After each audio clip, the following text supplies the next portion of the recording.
नमस्कार, मैं हूं मृत्युंजय कुमार झा और कमोडिटी सुपरफास्ट में आपका स्वागत है। और इस वक्त की बड़ी खबर यह है कि गोल्ड का भाव एमसीएक्स पर 56,000 के ऊपर चला गया है। 56,010 का हाई गोल्ड ने आज टच किया है। तो बड़ी तेजी, नए साल के शुरुआती हफ्ते में ही गोल्ड ने 56,000 के लेवल को क्रॉस कर लिया है। और इस वक्त भी आप मार्केट में देखिए करीब करीब 450 रुपए के आसपास की तेजी दिख रही है। अब सवाल यह है कि क्या इस हफ्ते गोल्ड नया हाई बना लेगा 56,200 का, या अभी उसमें थोड़ा वक्त लगेगा। इसी पर हम बात करेंगे। हमारे साथ अमित सजेजा है मोतीलाल ओसवाल के। अमित जी, जो तेजी आई है इसके पीछे की वजह यह है कि मार्केट को यह लगता है कि फेड के मिनट में इस बात के संकेत मिलेंगे कि आगे दरें कम बढ़ेंगी। आज देर रात फेड के मिनट्स जारी होंगे पिछली मीटिंग के, ये मार्केट की उम्मीद है। दूसरी बड़ी बात यह है कि जो ग्लोबल मंदी की आशंका आईएमएफ ने जताई है, उससे भी गोल्ड को सपोर्ट मिलता हुआ दिख रहा है। तो क्या इस भाव पर गोल्ड रुकेगा या अभी पर्याप्त फंडामेंटल है गोल्ड को और ऊपर ले जाने के लिए? जी नमस्कार मृत्युंजय जी। देखिए इसमें 2 चीज़ें हैं या 2 बातें हैं कि जहाँ तक मीडियम टर्म का सवाल है, यानी आप अगर मुझसे पूछें कि 1 महीने से 3 महीने के बीच गोल्ड बढ़ेगा कि नहीं, तो डेफिनिटली गोल्ड बढ़ना चाहिए और हम अच्छे खासे न्यू हाईज़ यानी क्लोज टू 57.5 58,000 तक भी देख पाएँगे, जो स्पॉट गोल्ड में $1920 के ऊपर के पैरिटी वाइज़ होंगे। लेकिन प्योरली अगर शॉर्ट टर्म की बात करें तो हमने जनरली देखा है कि जब भी एफओएमसी मीटिंग होती है या मिनट्स होते हैं, तो एक मुनाफा वसूली का दौर या करेक्शन का दौर देखने मिलता है। तो इसके चलते मुझे लगता है कि इन स्तरों पे कहीं न कहीं जो अक्टूबर 2020 के बाद पहली बार 56,000 के भाव को छुआ है, ऑल टाइम हाई के करीब आई है प्राइसेस। यहाँ पर रिस्क रिवॉर्ड थोड़ा-सा शॉर्ट टर्म बेसिस सही नहीं बैठ रहा है। तो प्योरली इंट्राडे या 1 से 2 दिन के लिहाज से मैं बिकवाली की एक्चुअली सलाह देना चाहूँगा 56,100 के करीब। और मेरा मानना है कि 55,800 का एक इमीडिएट लक्ष्य लिया जा सकता है और एक्सट्रीम केस हो सकता है कि हम 55,600 से 550 तक भी प्रॉफिट बुकिंग देख पाएँ। ओके, तो ये राय आपकी हो गई गोल्ड के ऊपर। और गोल्ड में बड़ी तेजी के साथ इस वक्त ट्रेड तो हो ही रहा है, लेकिन अगर पोजिशनल व्यू लेना हो अमित जी गोल्ड के ऊपर, थोड़ा मीडियम टर्म का आउटलुक, तब आपका व्यू क्या है गोल्ड में, तब क्या करना चाहिए?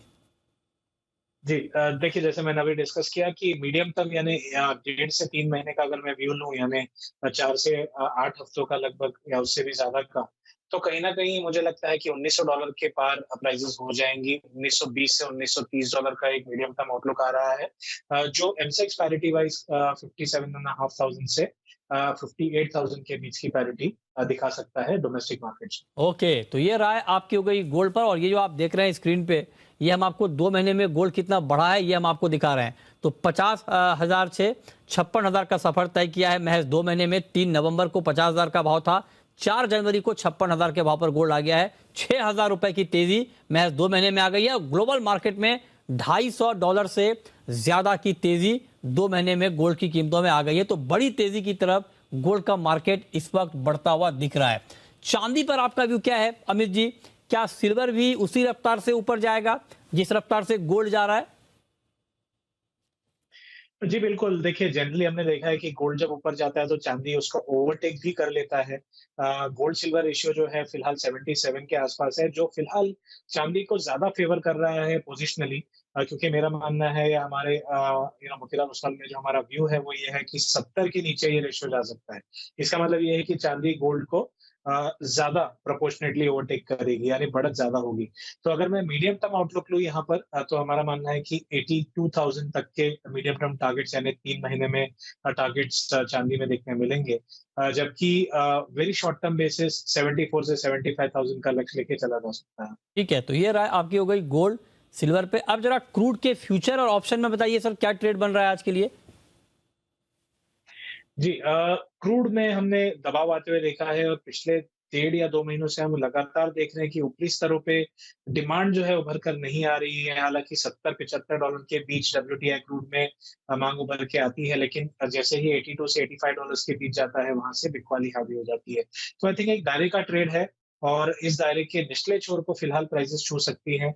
वेरी शॉर्ट टर्म बेसिस मेरा मानना है कि 6150 से 6140 का एमसीएक्स में टारगेट लेके चला सकता है। इस व्यू के लिए 6320 से 6340 के बीच बिकवाली कर सकते हैं और 6430 का स्टॉप लिया सकता है। सिमिलरली जिसे ऑप्शंस में करना है, वो 6200 का पुट जो है वो 160 के करीब लेके चल सकते हैं और अपसाइड में अच्छी खासी एक मुनाफा होने की इसमें उम्मीद है। अच्छा, नेचुरल गैस में पिछले कुछ दिनों में बहुत तेज गिरावट आई है अमित जी। आज भी मार्केट बहुत ज्यादा गिरा तो नहीं है, लेकिन हाँ दबाव महसूस करता हुआ दिख रहा है एनजी का मार्केट। तो एक तो ये कि ये गिरावट क्यों इस सीजन में, जबकि आमतौर पे डिमांड ठीक ठाक रहती है यूरोप में, यूएस में, और दूसरा ये कि अब यहाँ से क्या होगा आगे एनजी में।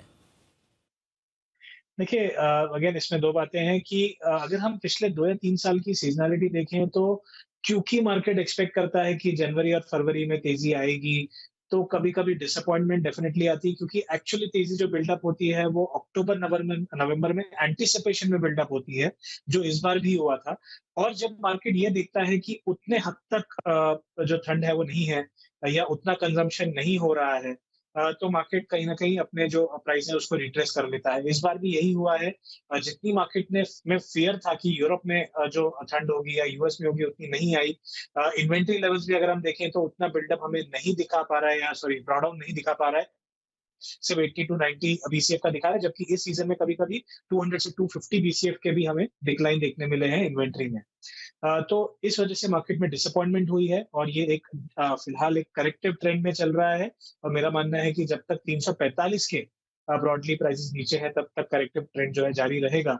शॉर्ट टर्म बेसिस हमें 318 से 315 तक के स्तर भी देखने मिल सकते हैं नेचुरल बिल्कुल, गैस में। बिल्कुल शॉर्ट में अमित जी, कॉपर में आज के लिए बाय या सेल?